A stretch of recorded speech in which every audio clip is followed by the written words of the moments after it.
Épidémie de fièvre catarrhale, mesures avortées avec la censure du gouvernement, accord avec le Mercosur. Cette année encore, 2024, a été une année compliquée pour le secteur de l'agriculture et de l'élevage. Dans quel état d'esprit vont passer les acteurs du secteur leur fête de fin d'année? Nous sommes partis leur poser la question dans le dernier marché aux bêtes de la région. Ici, pas de guirlande, pas de sapin non plus qui trône au milieu des allées. L'ambiance est sérieuse.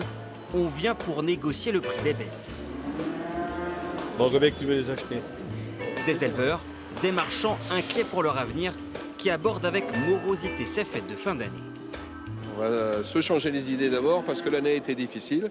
Et puis on a très peur pour l'année prochaine qui manque vraiment de bêtes. Beaucoup de bêtes pas pleines, beaucoup d'éleveurs qui se dégoûtent. On les passe avec le devoir accompli, je pense. Et puis essayer de passer de bonnes fêtes en famille, se retrouver, passer de bons moments avec les gens qui nous sont chers, c'est quand même important. C'est le plus important quand on y pense, même si notre métier prend beaucoup de place. On va les passer dans un bon esprit. L'année 2024, c'était pas mal. Mais 2025, il faut espérer que ça sera bien. Mais ça se présente pas très bien.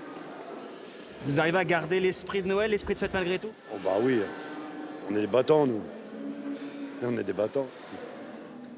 Mais pour ces éleveurs, dont beaucoup travaillent 7 jours sur 7, il sera bien difficile de se déconnecter, même le temps du réveillon. On est une famille de négociants bestiaux, donc on parle encore de travail lors du réveillon. Ça peut gâcher les fêtes. Mais bon, on a une profession où on se lève tôt le matin, on se couche tard le soir, et on avance. Et au pied du sapin, de quel cadeau rêvent ces agriculteurs? Un morceau. Déjà, tu réunis tout le monde en famille autour d'un bon bout de viande, c'est déjà pas mal. Déjà aider au mieux les éleveurs, que les cours de la viande et de l'élevage se maintiennent pour continuer l'élevage en France, quoi. Les cadeaux, c'est pour les enfants et les petits-enfants.